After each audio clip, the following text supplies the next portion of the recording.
Today we're going to be talking about Frida Kahlo. Frida Kahlo, specifically, was an artist in South America. And I'm going to be talking about her three paintings: her first self-portrait, Henry Ford Hospital, and the two Fridas. Now, Frida lived in a very warm climate, being in South America. And based off Florida familiar, warm climate equals a very inclusive nature, which her three pieces of art couldn't be more inclusive. This first one, the first self-portrait, she painted it after a bus accident she had while going on a school trip in college. Now in college, she met her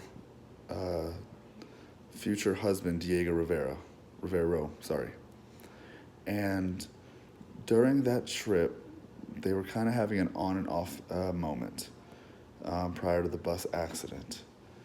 And as you can see closely, there's thorns barbed around her neck, which symbolize the strangling hold that Diego has on her. Diego Rivera taught her how to paint. Everything that she knows how to do now was thanks to Diego Rivera and his influence on her life. Okay. Next, you have the Henry Ford Hospital, which it's her in a hospital bed after her first marriage with little Diquito. Surrounded by her are 6 objects: a snail, Diego's fetus, the ideal image of the woman body, a machine, an orchid, and the pelvic bone. The snail represents the slowness of the miscarriage after she had found out, and had the operation done. This is the ideal fetus in her mind, the one that she'll never be able to have again due to the broken pelvis bone, which is down here. Then you have the ideal woman body, which she was a bit insecure at the time and knew that because of the broken pelvic bone, she'll never have that again. Then you have the machine, which is supposed to be cold, hard, and rigid, which is how she viewed the hospital after the operation. And then you have this orchid, which is tattered and torn.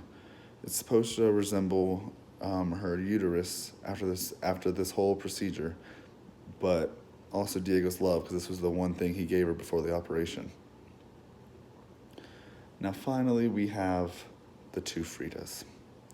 She painted this shortly after her and Diego's divorce.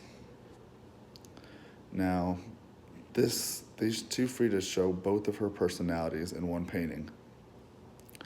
And if you look closely, you can see that this heart is torn, ripped, and even scissors that she's cut to numb the pain of losing Diego. It was really hard on her to lose the love of her life. Even though they did have a very fluid relationship, she still always loved him. This was her true self, pain, tattered, and this was the side she made sure to show everyone. Complete, whole, and no pain. Which is very weird because she's very inclusive with how she is as a person. So it's interesting to see that she shows that there's two sides of her, the one that she shows people and how she's actually truly feeling inside. Now that's all I have for this lesson today on Frida Kahlo. I hope you learned something from it, and I hope you have a good day. Bye.